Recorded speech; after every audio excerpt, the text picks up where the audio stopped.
नमस्ते। आज हम बात करने वाले हैं दुनिया के सबसे बड़े महाकाव्यों में से एक महाभारत की। ये सिर्फ एक कहानी नहीं है, ये तो प्रेम, विश्वासघात और एक ऐसे भयानक युद्ध की गाथा है जिसने एक पूरे युग की दिशा ही बदल कर रख दी। तो सवाल ये उठता है कि क्या ये लड़ाई सिर्फ एक सिंहासन के लिए थी? कुरुक्षेत्र का वो मैदान जो खून से लाल था, वो संघर्ष असल में सिर्फ एक राज्य के लिए था ही नहीं। नहीं, ये तो एक महासंग्राम था, सही और गलत के बीच, धर्म और अधर्म के बीच।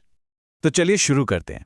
देखिए, युद्ध का शंखनाद हो चुका है, माहौल में तनाव है, लेकिन कहानी का जो सबसे बड़ा योद्धा है, अर्जुन, वो अचानक एक बहुत गहरे संकट में फंस जाता है। पता है क्यों? क्योंकि उसके सामने कोई दुश्मन नहीं, बल्कि अपने ही लोग खड़े हैं। उसके अपने परिवार वाले, उसके गुरु, उसके दोस्त। वो अपने ही लोगों को देखकर एकदम टूट जाता है। अपनों के मोह और उस भयानक विनाश की कल्पना से अर्जुन अपना वो शक्तिशाली गांडीव धनुष नीचे रख देता है। वो कहता है, मैं नहीं लड़ सकता। वो अपने ही सगे संबंधियों के इस नरसंहार का हिस्सा बनने से साफ इनकार कर देता है। और यहीं पर उसके सारथी और मार्गदर्शक भगवान कृष्ण उसे वो ज्ञान देते हैं जो भगवद गीता के रूप में आज भी हजारों साल बाद भी उतना ही सच है। वो अर्जुन को याद दिलाते हैं कि आत्मा अमर है और एक क्षत्रिय होने के नाते उसका कर्तव्य है, उसका धर्म है, अधर्म के खिलाफ न्याय के लिए लड़ना, फल की चिंता किए बिना। लेकिन आखिर ये नौबत आई ही कैसे? कैसे भाई भाई एक दूसरे के खून के प्यासे हो गए? असल में इस महायुद्ध के बीज तो कई साल पहले ही बो दिए गए थे, अन्याय के सिर्फ एक पल में। सब कुछ शुरू हुआ एक साजिश से, चौसर का एक खेल। पांडवों को धोखे से इस खेल में फंसाया गया और वो हारते गए। अपना राज्य हारे, अपनी आज़ादी हारे, और हद तो तब हो गई जब वो अपनी पत्नी द्रौपदी को भी दांव पर हार गए। और फिर भरी सभा में द्रौपदी का जो अपमान हुआ, वो इस कहानी का सबसे काला अध्याय है। सोचिए, इसके बाद पांडवों को 13 साल का वनवास भी झेलना पड़ा, लेकिन वो भी उन्होंने पूरा किया। और उसके बाद भी शांति का प्रस्ताव रखा, पर उनके भाई दुर्योधन ने अपने अहंकार में इतना अंधा होकर उसे ठुकरा दिया। बस अब तो युद्ध को कोई नहीं टाल सकता था। इस युद्ध में न जाने कितनी कहानियां दफन हैं, लेकिन एक कहानी है जो दिल को सबसे ज्यादा झकझोर देती है। ये कहानी है एक युवा योद्धा की, एक ऐसे नायक की जिसने अकेले ही असंभव को चुनौती दे दी थी। ये था युद्ध का 13वां दिन। कौरव सेनापति द्रोणाचार्य ने एक ऐसी रचना की जिसका नाम था चक्रव्यूह। ये कोई आम व्यू नहीं था, ये तो एक चलती फिरती घूमती हुई मौत की भूल भुलैया थी। इसके अंदर जाना तो आसान था, पर बाहर निकलना लगभग नामुमकिन। और इस चक्रव्यूह को भेदने की कला उस दिन पांडव सेना में सिर्फ एक ही इंसान को पता थी, अर्जुन का 16 साल का बेटा अभिमन्यु। लेकिन एक दिक्कत थी, उसे अंदर जाना तो आता था, पर बाहर निकलना नहीं। फिर भी वो अकेला ही उस व्यू में घुस गया, और अंदर दुश्मन के 7 बड़े बड़े महारथी उसका इंतजार कर रहे थे। और फिर अभिमन्यु जो लड़ा, अरे वो इतनी भयंकरता से लड़ा कि कौरव सेना में हाहाकार मच गया। लोग कहने लगे, ये कोई लड़का है या आसमान से गिरी बिजली?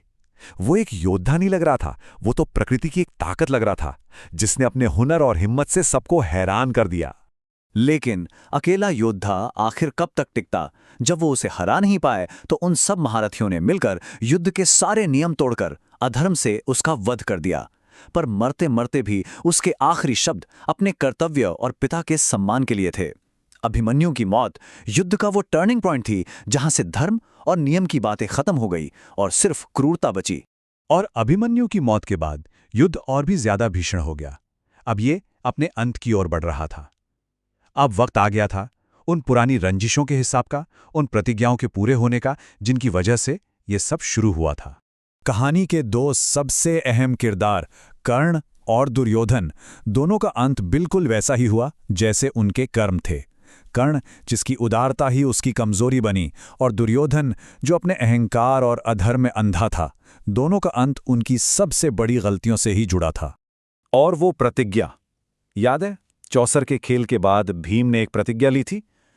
युद्ध के सबसे क्रूर पलों में से एक में भीम ने अपनी वो प्रतिज्ञा पूरी की। उसने दुशासन को उसके किए की वो भयानक सजा दी जो उसने द्रौपदी के अपमान के वक्त खाई थी। तो आखिरकार पांडव युद्ध जीत गए। पर क्या ये सच में कोई जीत थी? इसकी कीमत इतनी ज्यादा थी, इतनी ज्यादा कि जीत का कोई जश्न ही नहीं था। ये एक खोखली जीत थी जिसके पीछे बचा था तो सिर्फ दुख और एक बहुत शक्तिशाली श्राप। युद्ध खत्म हो गया, पर तकलीफें नहीं। अपने 100 बेटों को खोने के बाद कौरवों की मां गांधारी ने कृष्ण को श्राप दिया कि जैसे उसका वंश खत्म हुआ वैसे ही कृष्ण का वंश भी खत्म हो जाएगा। और हुआ भी वही। विनाश का ये चक्र रुका नहीं और आखिर में इसने विजेताओं को भी नहीं छोड़ा। तो आखिर महाभारत हमें सिखाता क्या है? ये असल में इंसान के स्वभाव का एक आईना है। ये दिखाता है कि हमारे अंदर महान बनने की क्षमता भी है और सब कुछ तबाह कर देने की भी। ये हमें बताता है कि असली लड़ाई कुरुक्षेत्र जैसे किसी मैदान पर नहीं, बल्कि हमारे अपने मन के अंदर होती है, हमारे धर्म और हमारी इच्छाओं के बीच। महाभारत का युद्ध तो खत्म हो गया, लेकिन ये कहानी हमें एक बहुत बड़े सवाल के साथ छोड़ जाती है। क्या धर्म और अधर्म के बीच की ये लड़ाई कभी खत्म होती है? ये हमें याद दिलाता है कि सही और गलत के बीच चुनने की ये चुनौती हर पीढ़ी के सामने, हर इंसान के सामने हमेशा खड़ी रहती है और हमेशा खड़ी रहेगी।